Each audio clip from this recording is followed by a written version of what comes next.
Good evening मेरे प्यारे बच्चों। ऑनलाइन क्लासेस में आपका स्वागत है।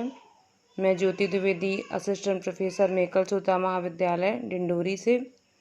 आज जो टॉपिक है वो है डाइजेस्टिव सिस्टम ऑफ लीपस, मतलब कि खरगोश में पाचन तंत्र का अध्ययन करना। चूँकि सेकेंड ईयर में अपन लोग ज़्यादातर जो मटेरियल पढ़ते हैं वो वर्टिब्रेट्स का है, तो ऐसे एनिमल जिनमें वर्टिब्रेट कॉलम पाई जाती है उनको हम वर्टिब्रेट्स में रखते हैं। तो वर्टिब्रेट्स के अंतर्गत सबसे लास्ट में अपन पढ़ते हैं लीपस के बारे में, जिसे रैबिट के नाम से भी जानते हैं। तो जो मेरा टॉपिक है वो है डाइजेस्टिव सिस्टम ऑफ लीपस। तो सबसे पहले इसका इंट्रोडक्शन जान लेते हैं कि ये क्या है। हमारे मन में शुरू से ही हमेशा ये जिज्ञासा रहती है कि अपन जो भी फूड मटेरियल लेते हैं वो अंदर जाता है तो अपन को एनर्जी कैसे मिलती है, वो कैसे डाइजेस्ट होता है। तो इसी के बारे में अपन लोगों को आज समझना है।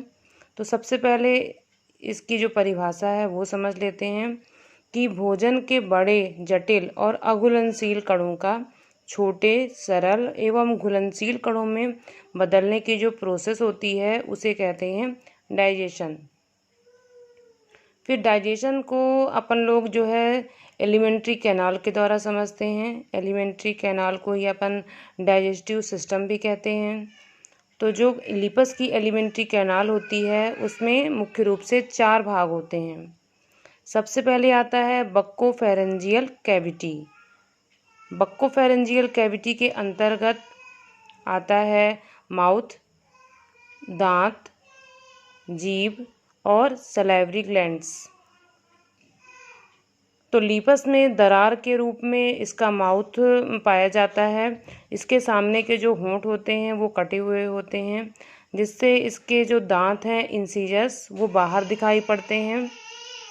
इनमें सलाइवा के लिए सलाइवरी ग्लैंड्स पाई जाती हैं जो कि भोजन को लुगदी बनाने का काम करती हैं।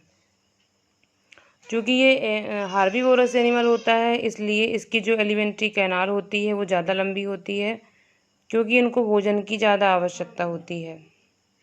फिर ये जो बक्कोफेरेंजियल कैविटी होती है वो फेरिंक्स के द्वारा ईसोफेगस में खुलती है।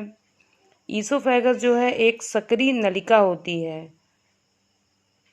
जिसमें बहुत सारी मसल्स पाई जाती हैं, जो कि जब भोजन अंदर जाता है तो वो फैल जाती हैं और जब भोजन अंदर नहीं जाता है तो वो वापस सिकुड़ जाती हैं। इनमें कोई भी डाइजेस्टिव ग्लैंड्स नहीं पाई जाती और इसके अलावा इनमें बहुत सारी म्यूकस ग्लैंड्स पाई जाती हैं जो कि भोजन को चिकना बनाती हैं ताकि वो आसानी से अंदर चला जाए। फिर आता है स्टोमच। ईसोफेगस अंदर जाकर के स्टोमच में खुलता है। स्टोमच जो होता है एलिमेंट्री कैनाल का सबसे बड़ा पार्ट होता है और खुला हुआ होता है। इसके 3 पार्ट होते हैं, कार्डियक पार्ट, पाइलोरिक पार्ट और फंडिक पार्ट। सबसे पहला आता है इसका कार्डियक पार्ट। तो ये पार्ट जो होता है एक थोड़ा सा बड़ा हुआ होता है। इनमें एक स्फिंक्टर्स पाए जाते हैं। ये इन्फिंटस क्या करते हैं कि ईसोफेगस से जो फूड मटेरियल आता है वो कार्डियक पार्ट में तो आने देते हैं, लेकिन वापस कार्डियक पार्ट से ईसोफेगस में जाने से इनको रोकते हैं। इसके अलावा इसमें HCl पाया जाता है जो कि भोजन के साथ जो भी बैक्टीरिया या वायरस वगैरह अगर अंदर आ गया है तो उनको ये मार देता है। फिर आता है इसमें पाइलोरिक पार्ट। तो पाइलोरिक पार्ट जो होता है इसका छोटा पार्ट होता है। इनमें अलग से कोई भी कह सकते हैं डाइजेस्टिव जूस वगैरह नहीं पाए जाते। फिर आता है इसमें फंडिक पार्ट। इनमें भी स्फिंक्टर्स पाए जाते हैं जो कि भोजन को स्टोमच से इंटेस्टाइन में तो जाने देते हैं, लेकिन इंटेस्टाइन से वापस स्टोमच में जाने से रोकते हैं। मतलब हम ये कह सकते हैं कि जो भोजन का पाचन होता है वो स्टोमच से प्रारंभ हो जाता है। वैसे तो भोजन का पाचन जो है वो बक्कोफेरेंजियल कैविटी से स्टार्ट हो जाता है, क्योंकि उसमें सलाइवरी ग्लैंड्स पाई जाती हैं जो कि भोजन को चिकना करती हैं। लेकिन जो मुख्य रूप से भोजन का पाचन होता है वो इंटेस्टाइन में होता है। लीपस की जो इंटेस्टाइन होती है वो सबसे बड़ी होती है। इसे हम ये कह सकते हैं कि जो हार्बीवोरस एनिमल्स होते हैं उनमें ही इसकी जो लंबाई होती है वो सबसे ज़्यादा होती है। इनकी जो इंटेस्टाइन होती है वो दो प्रकार की होती है। एक होती है स्मॉल इंटेस्टाइन, छोटी आंत, और दूसरी होती है लार्ज इंटेस्टाइन, जिसको अपन बड़ी आंत बोलते हैं। तो स्मॉल इंटेस्टाइन का जो पहला भाग होता है वो डियोडिनम कहलाता है और दूसरा भाग इलियम कहलाता है। तो जो डियोडिनम होता है उसमें पैंक्रियाटिक डक्ट्स आकर के खुलती हैं। पैंक्रियाटिक डक्ट्स को अभी अपन आगे चल करके पढ़ेंगे डाइजेस्टिव ग्लैंड के अंतर्गत, जिनसे डाइजेस्टिव जूस निकलता है जो कि भोजन को पचने में मदद करता है। और डियोडिनम में ही उंगली के समान संरचनाएं पाई जाती हैं जिनको विलाई कहते हैं, जो कि फूड मटेरियल का पोषक तत्वों को एब्जॉर्ब करके ब्लड सर्कुलेशन के द्वारा बॉडी में पहुंचा देती हैं। और बाकी जो मटेरियल होता है वो इलियम के द्वारा लार्ज इंटेस्टाइन में चला जाता है। अब जो लार्ज इंटेस्टाइन मतलब बड़ी आंत, इसके 3 भाग होते हैं, सीकम, कोलन और रेक्टम। सबसे पहले अपन देख लेते हैं सीकम के बारे में। तो जो सीकम होता है वो फूली हुई संरचना होती है जो जगह जगह पे फूली होती है, जिसमें बहुत सारे बैक्टीरिया और कुछ प्रोटोजोन्स होते हैं जो कि फूड मटेरियल के साथ जो भी पदार्थ आ गए हैं या कुछ हानिकारक पदार्थ भी आ जाते हैं उनका ये भक्षण करते हैं और फिर ये सीकम आगे जा कर के कोलन में खुलता है। सीकम में इसके साथ ही वर्मीफॉर्म अपेंडिक्स भी पाया जाता है और फिर वो आगे जा कर के कोलन में खुलता है। तो कोलन जो होता है इसकी एक ट्यूब लाइक स्ट्रक्चर होता है जिसमें जगह जगह जो है कूपिकाएँ पाई जाती हैं जिनको अपन हेस्ट्रा कहते हैं, और ये आगे जा कर के रेक्टम में खुलता है। रेक्टम जो है अपन कह सकते हैं कि इसमें जो अनावश्यक पदार्थ होते हैं, उत्सर्जी पदार्थ होते हैं, वो रेक्टम में जा कर के इकट्ठे होते हैं।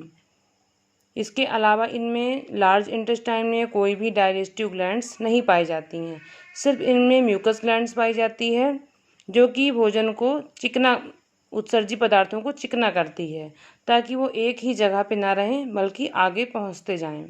और रेक्टम आगे जा कर के एनस में खुलता है और एनस के द्वारा उत्सर्जी पदार्थ शरीर से बाहर कर दिए जाते हैं। फिर ये तो हो गया पूरा एलिमेंट्री कैनाल के पार्ट्स, 4 हो गए। इसके अलावा डाइजेस्टिव ग्लैंड्स भी पाई जाती हैं जो 2 प्रकार की होती हैं, एक होती है लीवर और एक होती है पैनक्रियाज। लीवर जो है चॉकलेटी कलर की कोमल और ठोस संरचना होती है जिससे बाइल जूस निकलता है जो कि हरे कलर का होता है और ये स्वाद में कड़वा होता है। इसके भी बहुत सारे फंक्शन हैं। पहला फंक्शन तो ये है कि ये बाइल जूस का सिक्रेशन करता है। दूसरा फंक्शन है कि ये ग्लूकोजिनेसिस करता है। ग्लूकोजिनेसिस का मतलब है कि जब अपने बॉडी में ग्लूकोज की मात्रा ज़्यादा हो जाती है तो ये ग्लूकोज को ग्लाइकोजन में कन्वर्ट कर देता है और बॉडी में इकट्ठा रखता है।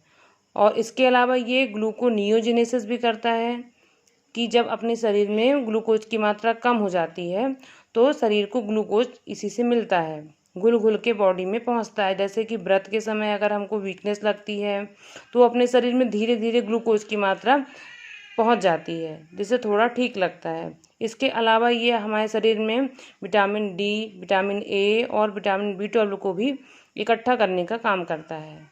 फैट को भी इकट्ठा करता है, मतलब कि इसका बहुत सारा रोल डाइजेशन में भी होता है और उसके साथ साथ अपने शरीर के इम्पोर्टेंस में भी रोल बढ़ जाता है। फिर आती है पैंक्रियाज ग्लैंड। तो पैंक्रियाज ग्लैंड जो है ये पत्ती के समान संरचना होती है। इसके 2 पार्ट होते हैं, एक होता है एक्सोक्राइन, एक होता है एंडोक्राइन। तो एक्सोक्राइन में जो है अपने भोजन में जो भी कार्बोहाइड्रेट, प्रोटीन और फैट्स होते हैं उनका डाइजेशन होता है और एंडोक्राइन से हार्मोन्स निकलते हैं। इनमें 3 ग्लैंड्स होती हैं, अल्फ़ा, बीटा और गामा। अल्फ़ा से ग्लूकेगॉन हार्मोन निकलता है, बीटा से इंसुलिन हार्मोन निकलता है और गामा से सोमेस्टोस्टेनिन हार्मोन निकलता है। जिनमें सबसे पहला जो हार्मोन है वो है ग्लूकेगॉन। ये अपनी बॉडी में ग्लूकोज की मात्रा को बढ़ाता है। और दूसरा है इंसुलिन हार्मोन, तो ये भी अपनी बॉडी में ग्लूकोज की मात्रा को कम करता है। और तीसरा है सोमेस्टोस्टोनिन, जो कि इन दोनों के हार्मोन्स का रेगुलेशन करता है।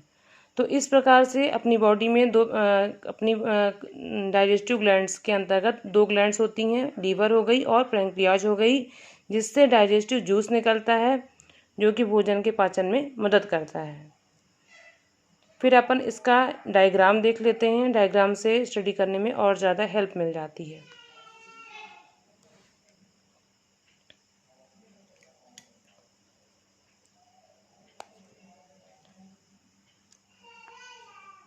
सबसे पहले बक्कोफेरेंजियल कैविटी होती है। इसके बाद बक्कोफेरेंजियल कैविटी आगे जा कर के ईसोफेगस में खुलती है।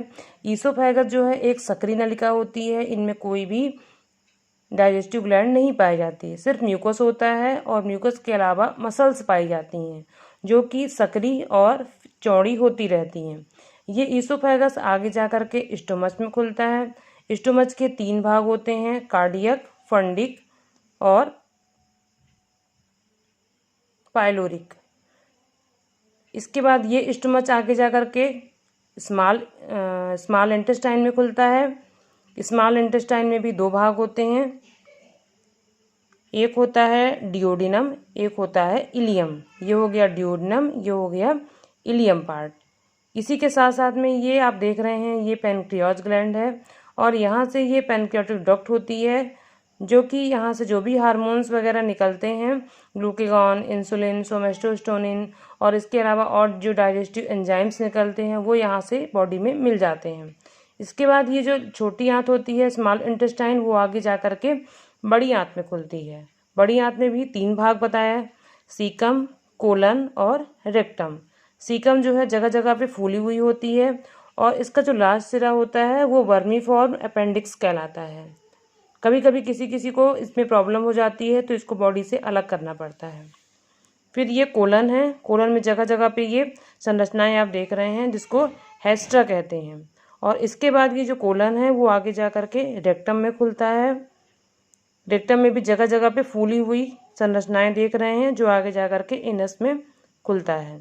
मतलब इस प्रकार से जो भी अपन फूड मटेरियल लेते हैं वो माउथ से लेते हैं और उसका डाइजेशन होता है। डाइजेशन के बाद जो है वो एनस के द्वारा बाहर कर दिया जाता है।